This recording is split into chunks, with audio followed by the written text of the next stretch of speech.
Welcome to Chapter 7 of Intro to Psychology. In this video, I'll be talking about cognitive biases, one of the most important areas of psychology, particularly right now. I'll be talking about 5 ways in which our brains tend to lead us to make really bad errors in judgment. A quick note for the students in my class, I want you to be able to recognize these 5 cognitive biases in various situations for the quiz. Also, a quick disclaimer, there's an inherent meta aspect of talking about bias in that all of us experience bias, myself included. And so I hope to try to present this information with as little bias as possible and try to present as many sides to any argument as I can. I don't want you to leave this video thinking that I told you to think one way or another, but hopefully you leave this video thinking that I encourage you to recognize the many ways in which bias affects us all. So if there's anything that we have discussed this far in the course that should stick out to you, it should be that you cannot always trust your instincts. We talked about it in sensation and perception, that there's a difference between how information is sensed and how information is perceived, that we cannot always trust our eyes, that there's many processes that are in between how information is sensed by our brains and how it is interpreted and consciously experienced. And so we grow up with statements and sayings around us like, trust your gut or use your intuition. And in psychology, we kind of view things the other way, that our intuition or our gut isn't always reliable, that there are inherent problems. There's a discrepancy between how we view the world and how the world actually is. And so in this video, we'll be discussing the many different types of biases, errors in judgment that our brain automatically leads us to make, even when we try to account for it. One of the most prominent types of bias that's really, really important in our current cultural and political and social moment is confirmation bias. It's the tendency to focus on information that confirms your existing beliefs and exclude information that opposes your existing beliefs. So for example, if you're a researcher and you do 6 research studies and you have a particular hypothesis and only one of those studies fits your hypothesis, there's a tendency to think that, oh, those other 5 studies that didn't support my hypothesis, they were full of error. I'm not going to consider those. I'm just going to focus on the one study that did confirm my hypothesis. And oftentimes, that's what ends up happening, that only certain studies that fit our pre-existing biases as scientists are the ones that get published. And so that's an example of confirmation bias, minimizing other information that doesn't support our existing beliefs or our existing hypotheses and focusing on the information that does support our existing beliefs. Or another example, you're looking up some controversy or some news story online, and you say to yourself, I want to find out the truth. And you Google it, and you click on the first link that pops up in your Google search, and you say, see, I found the truth. This supports my argument. You don't think about Googling further or looking at the other links to see if your beliefs are supported by everything that's out there. There's a tendency to focus on the information that supports our existing beliefs at the expense of any other information that might bring nuance or might bring some opposing views to our beliefs. Here's an important example of confirmation bias at work in our current cultural moment and our current climate. Recently, we had the case of the death of George Floyd, and the police officer who was involved in his death had many different kinds of news stories or many different posts that were made about him that were later found out to not be true. So, for example, this picture on the right was miscaptioned. It was showing that he apparently had worn a hat saying, "Make white great again," a very racist statement. This was circulating around the internet, and it seemed very true. It seemed very plausible that this officer who had been involved in the death of this Black man was probably a racist. And it spread like wildfire, much because it confirmed people's existing beliefs. It later came out that that was actually not true, that that was a picture of another individual. But those confirmation biases were enough to help spread this misinformation. I encourage everyone to use fact-checking websites like Snopes or PolitiFact These kinds of websites that take in information from various news sources and review it against facts to see what is true and what is mixed or what is simply false or fake news. It's important to know about the different news sources that we use and the different ways in which we collect information before it even goes through our brains and is interpreted in a particular way. So I've attached a link to the media bias chart. You can see an interactive chart and see where the news sources that you typically use fall in terms of how much they report facts or how much they report opinion and how much political bias they may have. So, for example, we often see that the news sources that stick to the facts and are just reporting the basic information of any situation and stay away from opinion are typically considered to be in the more neutral realm of partisan bias. Whereas the news sources that tend to report more opinion pieces tend to lean left or lean conservative, lean to the right, lean liberally or lean conservatively. You can use other websites to compare how specific news stories are represented in the media. Take this one, for example, the story of a woman who was charged with manslaughter after a gunshot wound caused a miscarriage. In a publication like the Huffington Post, which often leans left on the political spectrum, there's no mention of any human being losing their life. It's called a miscarriage. Whereas if you compare the right side of the political spectrum, like Fox News, you see that they specifically and explicitly mention that there was a loss of human life, that there was an unborn baby's death. And then if you look at a publication that more so just stays away from opinion or persuasion and just wants to report basic facts, they say that there was a fetus. So more accurately representing the facts of the situation. So this discrepancy in how the news story is presented very clearly reflects the abortion debate that rages on and on in the political spectrum. That on the left, there might be some bias to avoid saying that any human life was lost, or on the right, there's maybe an overemphasis on the loss of human life. You can also take a look at the images that are used in the same news story. Over here in the Huffington Post, there's no image of the individuals involved in this apparent crime. Whereas on the right, there are two images, and one in particular showing a woman who has a more sunken demeanor. She looks kind of despondent, which might suggest or might be highly suggestive that this individual committed a crime and is more worthy of any punishment. Confirmation bias at its core feels good to us. Even we find it on a neurochemical level that we get a rush of dopamine whenever we interpret information that fits our existing beliefs. So when you're Googling a news story and you find one that fits your existing perspective on how that news story should play out, it feels good to have your position supported, not just emotionally, but on a real neurochemical level. The next type of bias that we'll discuss is anchoring bias, the tendency to focus on one piece of information when making a decision or solving a problem. So, for example, if you see a watch that costs $12,000 and then you see a second watch that costs just $1,200, you're likely to see the second watch as being cheap or as being a bargain, when in reality, any watch that costs over $1,000 is probably very expensive for most people. But because you're comparing it to the first piece of information that you saw, you're anchoring on that first piece of information and you're saying that, oh, this is clearly a bargain, even when it might not be. We see this all the time in advertising and in stores and in marketing.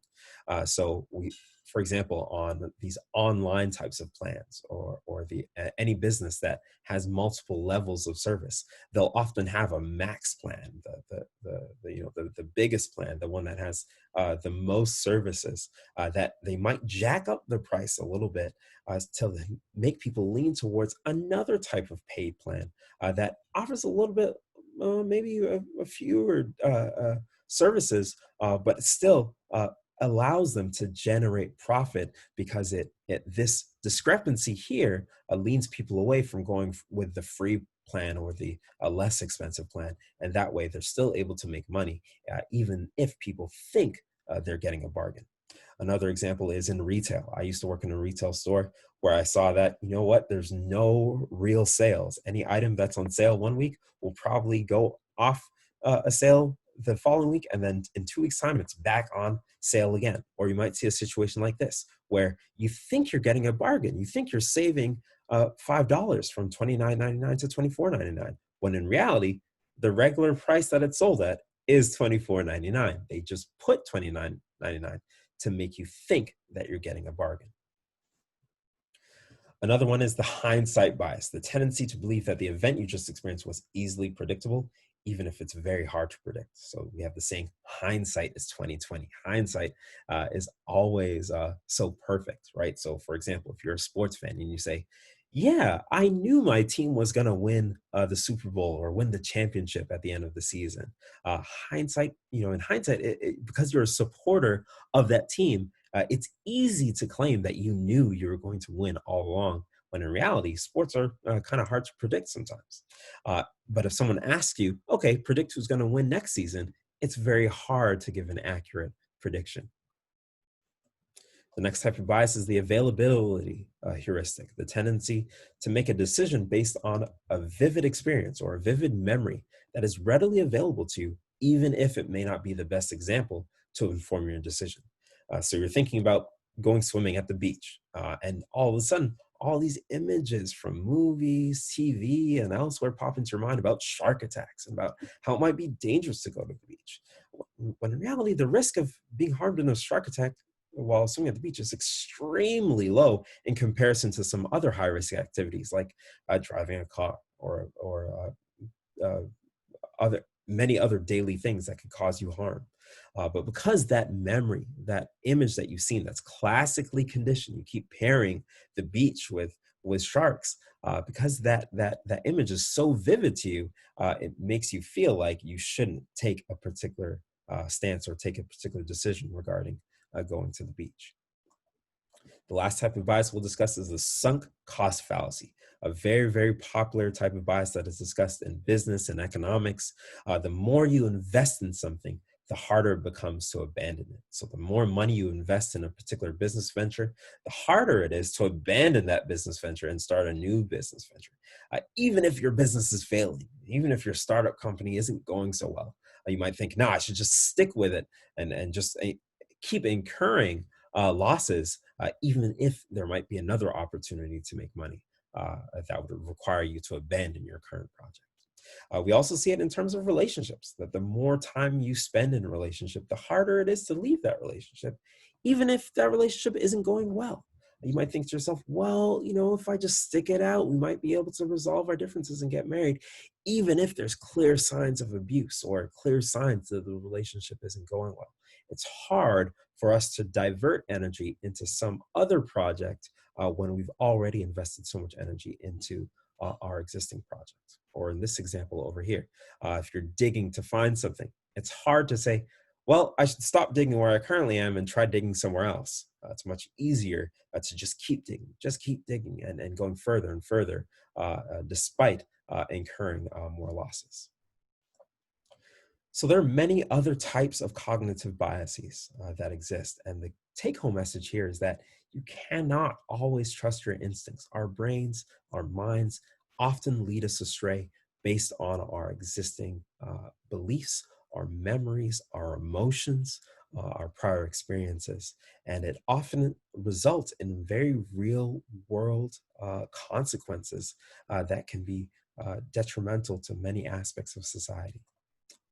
To give you a little preview of what we'll be talking about in chapter 12, social psychology, we'll be talking about implicit bias, which is an unconscious attribution of particular qualities towards the members of certain social groups.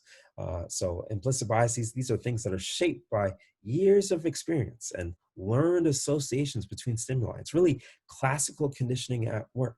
That results in some really gross or egregious errors in judgment regarding people. So one example that's very prominent is the treatment of individuals who belong to the Sikh religion, particularly since 9/11. There's been many reports of hate crimes and acts of discrimination against people of the Sikh religion. And if that doesn't immediately strike you as wrong, it should, because the association or the underlying belief is that people who are from the Middle East are inherently dangerous, or they might be terrorists, or they're invading our country. And that's just a gross misrepresentation and an overgeneralization that results in such harmful things for so many people. To be very careful with my wording, yes, it's true that the individuals who were involved in the 9/11 attacks were loosely associated with Islam and a radical form of Islam. And as a result, everyday Muslims, particularly in the United States, have paid the price for the acts of individuals who do not represent, in the truest form, their religion. And not only have Muslims paid the price, but individuals who simply look like they are foreign, or look like they're from the Middle East, or look like they are of Arab descent, have also paid the price. A powerful example of how biases are pervasive and so easy to fall into, and yet can be so wrong. For example, the Snapchat post that went viral of someone saying, "Oh, I see a person in a turban on an airplane. Maybe I won't make it back to my destination." A horrible, horrible, horrible misapplication of implicit bias and how it can have effects on people. Another example, given our current cultural moment, the current unrest going on in the country, is the implicit bias that Black men are inherently threats, or are perceived as being inherently dangerous. We see it in the case of the teen from Rochester, Michigan, nearby, who missed the school bus, stopped at a person's house to ask for directions, and without any warning, without any time to get more information, the owner of the house came out and fired a gun at him, and could have killed him, inherently and immediately perceiving him as a threat without taking any time to get any additional information. We see it in the case of the Georgia woman who called police on a Black man who was babysitting two white children. It immediately looked suspicious to her, and the implicit biases kicked in, and she assumed that this man was a threat to these two kids, when in reality, he was a friend of the family. We saw in the case a few years ago of two men who were sitting in a meeting at Starbucks, like many people do. It's a very common practice. They hadn't bought anything. And so the employees of the Starbucks called the police on them. And it resulted in a change in the entire policy of Starbucks worldwide, I believe, in that they instituted some ways to help fight those kinds of implicit biases that we'll discuss a little bit more in chapter 12. We also see it in the case of Ahmaud Arbery, a man who was running in a predominantly white community, just getting some exercise. And despite any reports of his kind of involvement prior to these events, he was apprehended or tried to be apprehended by two individuals, one of whom who later shot him. And the only evidence that they presented was that there had been some recent burglaries, and a Black man running in their community seemed like a threat. They immediately jumped to that conclusion. They assumed that the individual who might have committed those robberies must have been Black, without considering any other forms of information. And it later turned out that perhaps those reports of robberies in their neighborhood may have been false. And so, again, time and time again, we see examples of implicit bias at work, ways in which the useful adaptations that our brains have, the useful processes that our brains have, often lead people astray to make horrible decisions, or to make gross overgeneralizations about people. And we'll discuss this in more detail, as well as ways to fight implicit bias in chapter 12.